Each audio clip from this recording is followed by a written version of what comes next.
Peace world, what's good? Wyking once again here for another episode. Africatown Media Network, Black Dot Underground, and in the building today, our special guest is a CD native, artist extraordinaire, world traveler, Melvin Freeman, aka the FlyBlindGuy. Man, welcome. Man, thank welcome you, back. Man. Thank you. You know Appreciate you guys having me again. Good to come back in and chop it up. It's even better when our people get off an international flight, hit the airport, and come straight to the studio. We really that makes us feel special, No doubt. So what's good, brother? Man, nothing, everything. Just creating, keeping it fly, keeping it gracious. Just trying to do some phenomenal work. Since I've been back, I've been crunching down in the studio. I got about 8 pieces of frames, so I've been working on frames, shooting them, getting them right, about to frame the art, and preparing for a new art exhibit in May. That's what's up, man. I've seen some glimpses. But before we get too deep into that and this trip, man, I really want to hear about this trip. Tell the people a little bit about your journey, to this point. Journey to this point, in a nutshell, blind artist with a vision issue that could be progressing, progressing for the worse. So just recently what I did was I woke up the day after Christmas and realized that it's time for me to go somewhere. I've been sitting on the passport for about 5 years and haven't used it. Things keep coming up, whether it be work-related, family, things like that. And right now, I don't have much on my plate but some work. And I said, you know what, it's time to go. So found the place I wanted to go, booked the ticket, and was out. Booked the ticket about a week in advance. Wow. And figured out where I was going and booked the flight to Egypt. And I kind of kept seeing this layover in Dubai, So I started kind of playing with the prices, and I figured, well, if it doesn't cost me to go to Dubai from Egypt, I might as well leave Egypt, go over to Dubai, spend 6 days there, and then dip back home. So I flew out to Egypt on the 19th, I believe, and was gone for 17 days. So you put the fly in FlyBlindGuy. No doubt. No doubt. Take flight from the district to Dubai. Yeah, from the East U to the Middle East. Right. You know what I'm saying? That's what I'm talking about, my brother. You know what I'm saying? So man, the FlyBlindGuy, what is it? What is it meaning? Behind the name, for those that don't know. The meaning behind the FlyBlindGuy is just pretty much embracing the blindness and being the best fly blind guy that I could be. I've always kind of been into the fashion and always been into doing dope and fly things. So when I noticed that I started having these eye issues and losing my vision and still having a little bit of it left, taking it head on, I incorporated that into my moniker, you know what I'm saying? Made it a moniker, the FlyBlindGuy. So it's pretty much embracing who I am, embracing the one thing that has put a lot of weight on me, you know what I'm saying? Instead of complaining and crying about it, let me go ahead and wear that and tell people who I am, because it is me and I got to own that, you know what I'm saying? So, I rock with that handle, and then when I built the art, I use that as my art name, and, here we are. Here we are. Yeah. And so, tell us a little bit about the journey as an artist, what has that been like? Journey as an artist has been great.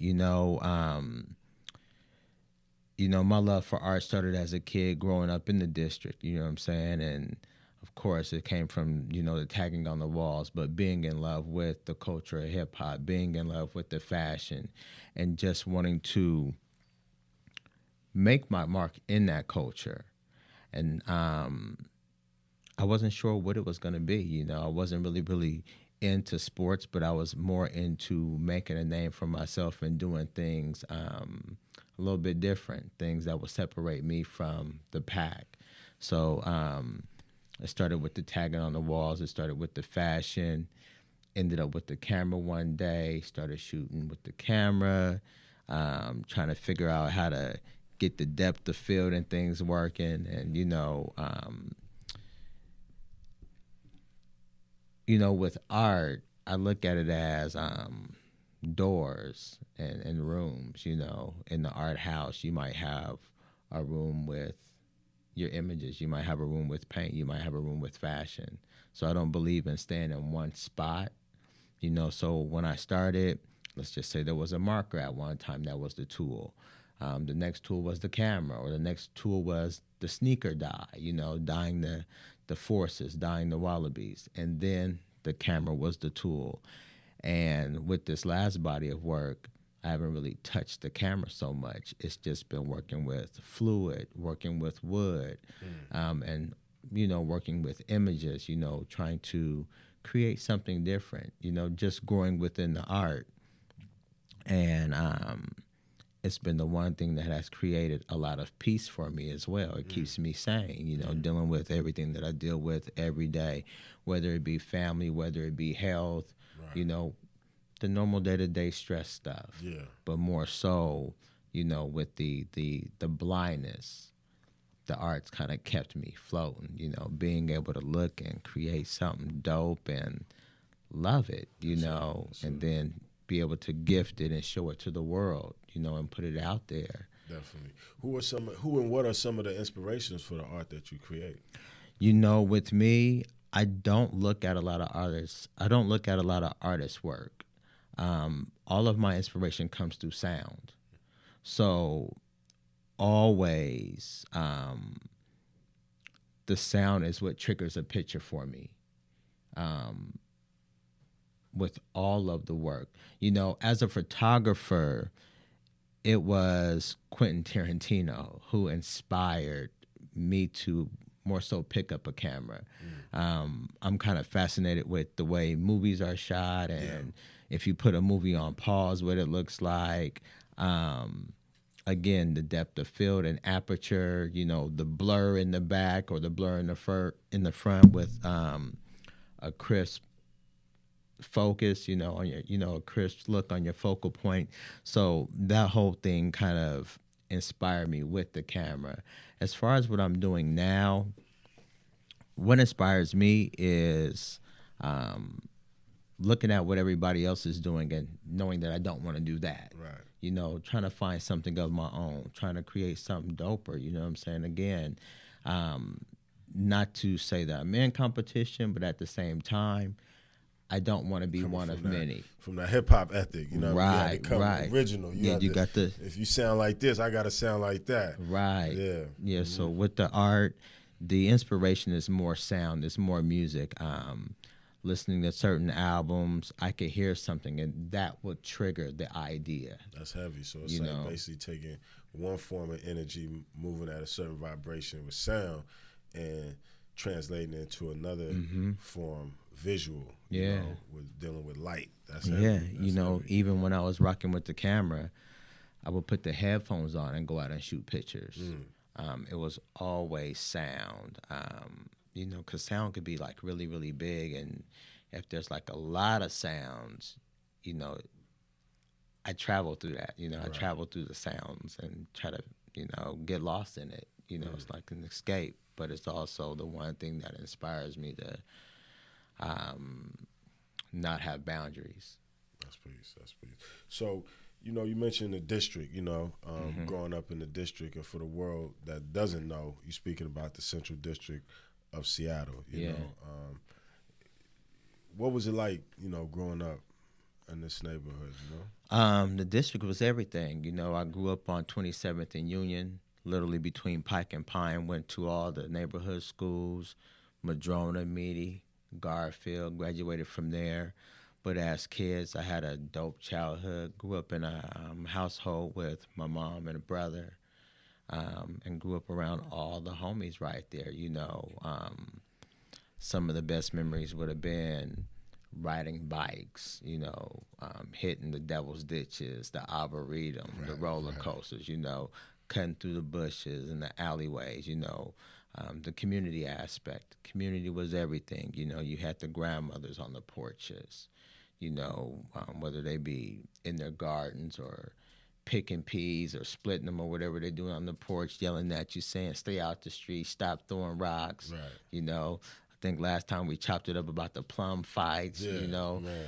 just things Legendary. like that, you know, catching bees, blackberries, and, you know, the one thing that always stuck out to me then was coming outside in the morning and nobody being outside. And you could go down the street and knock on the door and ask if, you know, I used to ask if Cantrell could come outside, you know what I'm saying? Then we might go down to Slug's house and get Slug, and we start knocking on doors, and next thing you know, we got enough people to play football, you know, and, you know. Don't see that much anymore, man. Nope.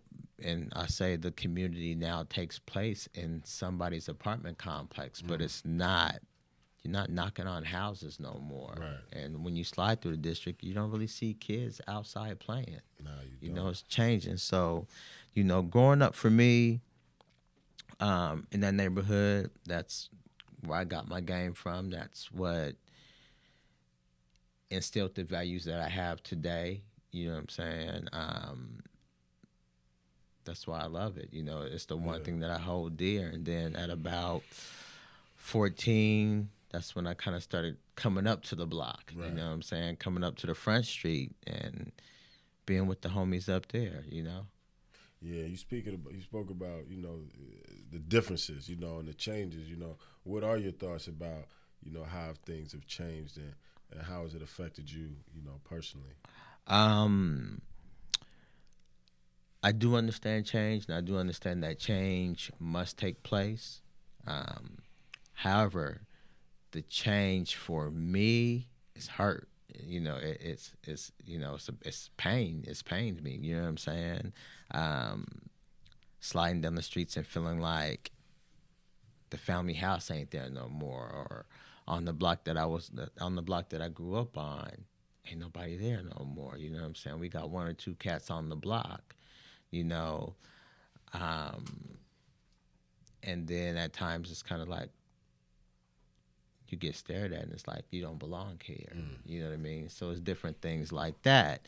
But I think with the work that's being done, you know, with the buildings, you know, the Liberty Bank building and some of the buildings that's about to go up now, I think that's going to make a change, and that makes me feel better because you see some progression. You see people coming back to the hood, and that's what's really dope. You know what I'm saying? If we could get affordable rent in the hoods, then that would be dope. You know what I'm saying? So it looks like, you know, we're making some moves towards that, you know, and the Liberty Bank is dope, you know. You know, I'm always up there on the block. Yeah, you know, going yeah. to see what's up with the shop, go Right. chop it up with Earl and Jay and them guys in the shop and just being out there. It's a little bit different than across the street, but we're still here for real. Definitely. And that I love. That's what's up, man. You know, what was it like seeing, you know, a concept you brought together for the, you know, the temporary activation of Midtown, being an inspiration for, you know, how the black community can be recognized in art on the new building that's going there on 23rd and Union. The new Midtown building. The new Midtown. So you seen you know, you did the mural project, right? And then you saw the buildings with gonna have images up there that's reflective. I mean, like something that's temporary is now projecting onto the future. Like, how did that feel for you, man, being a spark? I thought it was dope that they used the concept, you know what I'm saying, because it comes from the art that was sitting out there at first. So I think the concept and the ideas of that going on that building was dope, but on the real, I think I got snubbed on that project. Yeah. You know what I'm saying? Because I didn't get selected. Right. And what was kind of ill is that, well, if my idea was the original concept, right, how did I get the snub on that? Right. You know what I'm saying? So that is bittersweet, you know, to just keep it all the way a stack, you know, and shout out to all the artists who got accepted for that project and all that, you know what I'm saying? Shout out and congrats to them. Yeah, but that was a snub. Definitely on Union, but you know, I don't think it's over yet. You know what I'm saying? Yeah. I don't think it's over yet. So we gonna, you know, we definitely gonna be pushing for you. You know what I'm saying? Pushing that forward. You know, growing up, you know, in the community and being able to make this trip that you just returned from. You know what I'm saying? That is major. Egypt, right? And we always hear about it, you know, how great we were, the pyramids, you know, so what was that like, you know, seeing these things, like, you know, up close in person? Did you go visit the pyramids? And then from an artist perspective too, like, you know, it was overwhelming. It was beautiful. It was crazy. You know what I'm saying? Like, it's different over there. You know what I'm saying? So getting to go to, let's just say, first stop was the Saqqara pyramids. And we checked that out, went into like the temple over there, and then we hit like the Giza joints over there, like where you got like these 9 big old pyramids and the Sphinx, you know, the big old Sphinx. I've always dreamed of riding a camel. I always said I wanted to ride a camel, you know what I'm saying? But it was me. Look, in my mind, I wanted to ride a camel with a pair of Dickies and some Chucks on. That was me, right? But anyway, I didn't have on all that. I had on the sweatsuit. We hopped on this camel, and I'm riding over to these pyramids. Yeah. And it was just kind of like mind-blowing, and it was surreal in a way. Like, you know, so I'm riding over there, and we get to the pyramid, and I can get off and go touch it and stand on it. And then, you know, you just kind of get all these questions like, how was this built? Or, you know what I'm saying? Like, how long did this take? Or, you know, different things like that. So I'm still processing. Okay. You know what I'm saying? I'm still processing that whole trip. But it was dope to be able to see it. Yeah. You know, there was just so much on that trip, you know. Going in the pyramids, hopping on the train, going to another city in Egypt, and checking out the Temple of Isis, going in there and looking at all the hieroglyphs on the wall, you know. It's a lot, you know, 5,000 years worth of history. Right. You know what I'm saying? Or more, you know what I'm saying? Or more, you know. Even hitting the Egyptian Museum, you know. Did it, you know, things that we've read about, you know, we've been told about, and we may have, you know, seen some images online. What was like, was it validation, you know what I mean, in any way, or did it feel closer? Do you feel connected to it at all, or it was just like, you know, something to, I guess, observe or witness? I'm gonna tell you like this. There's a couple of things that I felt. So I kept making this joke. I said, when I come back, I'm gonna be a pharaoh. You know what I'm saying? I'm Pharaoh Frames now. Yeah. But you know, you definitely feel connection. You know, when you get to touch it, you start to feel a connection to it. But I started second guessing it because everything has been restored. You know what I'm saying? Okay. So when you're touching on it, it's feeling like really, really smooth. And when you go in some of the temples, the floors is wood. Okay. And it's just like, it's so detailed. Like in some of these temples, all the walls is just, there's hieroglyphs everywhere. Okay. Even in the ceilings. And it's like, hold on. Did someone really just do all this? You know what I'm saying? Yeah. So it makes you just like guess it. Yeah, a little amazing. Yeah, it's that amazing. Yeah. It's really that amazing, you know.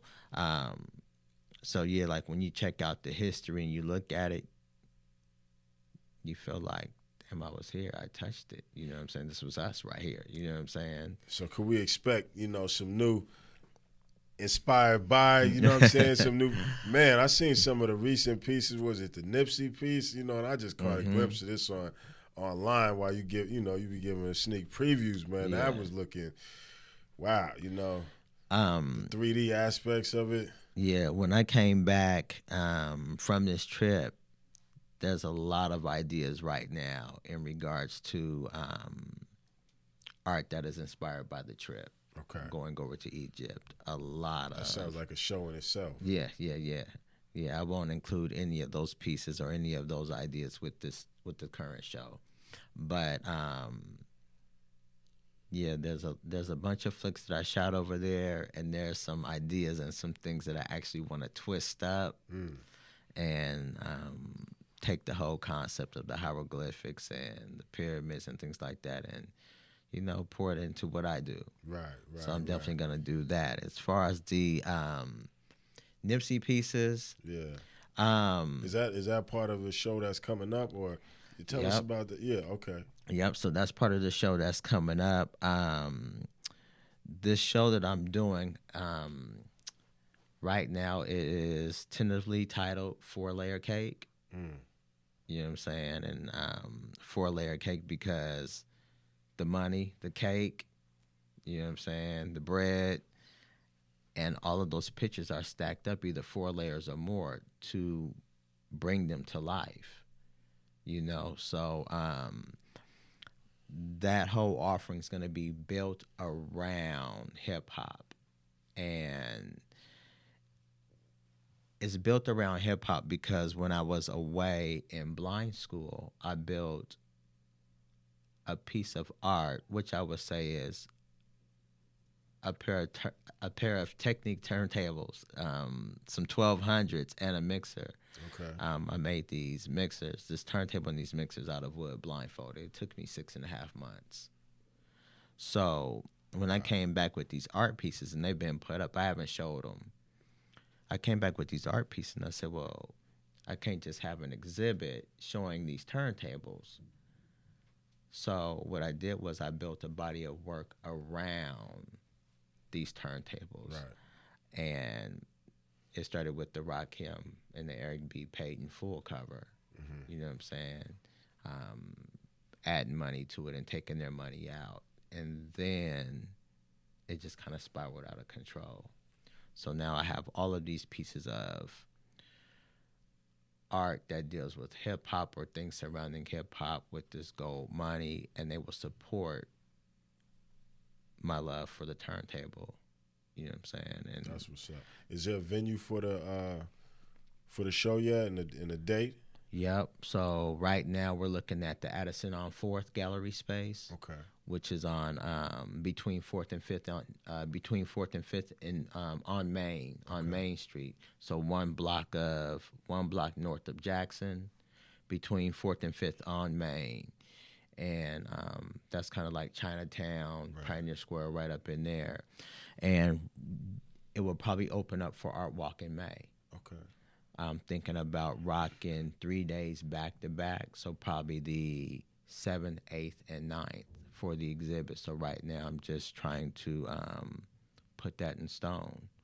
But that's when I will unleash all of the pieces. That's solid, man. You know, it's a lot of us looking forward to that, man. Yeah, you'll have the artwork. Yeah. You'll have the artwork on the wall. You'll have the coffee tables. Different things like that. So yeah, I'm gonna pull it out and bring it to life. Show everybody what I've been doing for the last couple of years. Yes, sir. Yes, sir. Now we want to get into our, our segment, dropping gems. This is where give a little something out the treasure chest for the people. What are 3 books that have put light on your path or profoundly affected the way you move in the world? 3 books. I would say as a youngster, the first one would have been the Autobiography of Malcolm X. That book was given to me at about 12 by Larry Evans. And I'm not sure you know Larry Evans. Yeah, of definitely. Course, Larry. Larry. Larry. He played a really big role in my life. As a gang intervention specialist, you know what I'm saying? And that was a book he gave me, and I read that book and was pretty amazed, just looking at how a man could transform, right. You know what I'm saying, from the streets to something just, magnificent, world you know what I'm saying? stage, Just crazy, Yeah. So just kind of hearing that story, it taught me about change, it taught me about integrity, it just kind of taught me about a lot of different things. And then more recently, some years back, my man Savior gave me a pamphlet, a book, As a Man Thinketh. Yeah, that's one of them. That's definitely on the top of my list.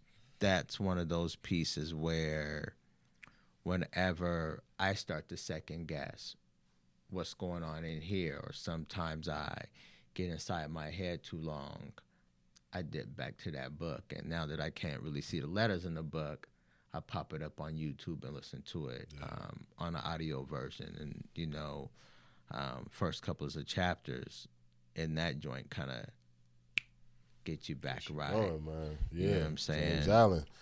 Yeah, so 60 that's pages, a one. but man. Oh, it's power packed. Yeah.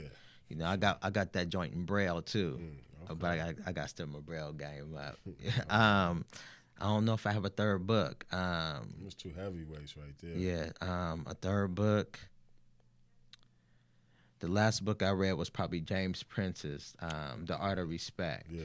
You know, and that was a book. I'm not gonna say it was a life-changing book, but once again, you're dealing with a lot of respect and integrity, and you're hearing it from a man who is very respected, and it's not really from strong-arming or harming someone. You know what I'm saying? But I think it's from just kind of giving the respect and moving on integrity. Right. You know. Right. So I think that's the last book that I've actually read. But the Autobiography of Malcolm and As a Man Thinketh, those are my them is the pieces right there. In real time, who are some of your current inspirations or models whose footprints provide a degree of guidance for you? Inspirations, that's really hard for me, man. Like, it's hard to find inspiration in this city. Anywhere, though, But I say, like right now, the story of Conway the Machine. I'm not sure if you're familiar with Conway. He's a rapper right now. Okay. And that's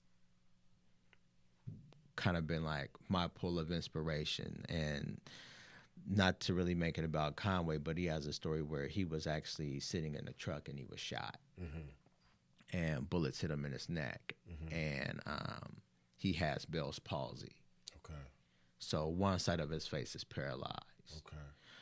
And when I listened to this interview, he talked about how he didn't want to look into the mirror anymore because he didn't want to see his face, because his face, he got like a permanent ice grill almost. You know what I'm saying? Like, his face don't move, and he didn't want to look into the mirror. He didn't want his kids to see him like that. And now, he's back rapping, he's hard as ever, and right now they're probably the biggest thing in the game. So that's inspiring to me because of the grief, the loss of something, and then the bounce back. That resonates with my story. Right. I've lost one eye, only see through half of the other one, and that's progression. But how do you bounce back from that and still be great? Indeed. So, when I see where he come from to where he's at now, that's the inspiration that I pull from that story. Other than that,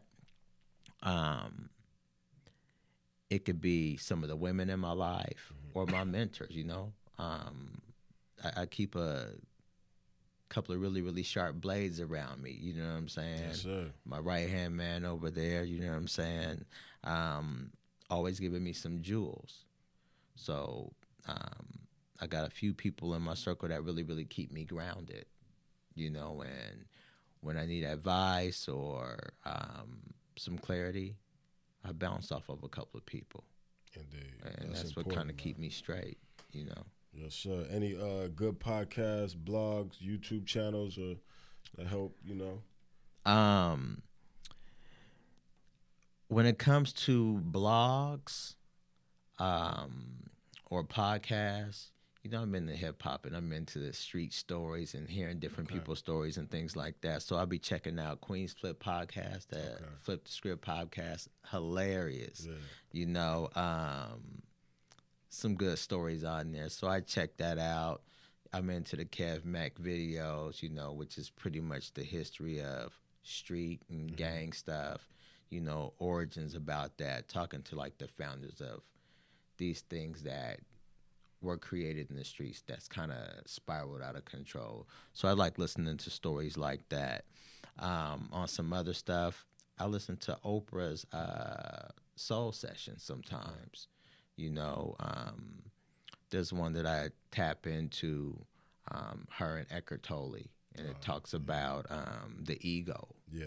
And having to check the ego and things like that. You know what I'm saying? So that's one that I found to be like really, really helpful, while I'm on a self-help journey. You know what I'm saying? Trying to make sure that, as we all are, you know, I curb some of my issues to be a better man. So, that Eckhart Tolle and Oprah, where they talk about the ego and checking the ego and knowing how to recognize that, and that's one of the joints that I tap into a little bit. And then anything motivational. Indeed. That could put put good energy. Yeah. So anything motivational. I don't care if it's Les Brown or whoever, you know what I'm saying? I need to hear it, you know what I'm saying? Because feel that tank that's that gas, So yeah.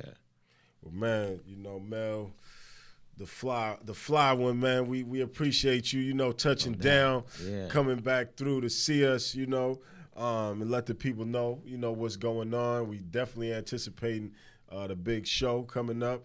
Why don't you let the people know how they could, follow you, stay in tune online and whatnot. No doubt. You guys can follow me on Instagram at FlyBlindGuy. That's at FlyBlindGuy. Also on Instagram at Sway Guts. That's at SUEDEGUTZ.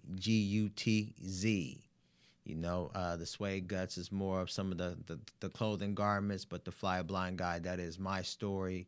You see a lot more of the journey, you see a lot more of the art. And if you're on Facebook, Melvin Freeman on Facebook, there's also a Sway Guts page on Facebook that you could check me out at. Tap in. Luxury street art, dope fashion, just dope everything. Ain't nothing weak coming out the house. So, tap in and get with it. So y'all heard it, you know what I mean? We just had a good trip with the Fly Blind Guy. Took flight for a minute, traveled through some of different atmosphere and air that he been seeing. And you know what it is. Tap in, don't tap out. Peace.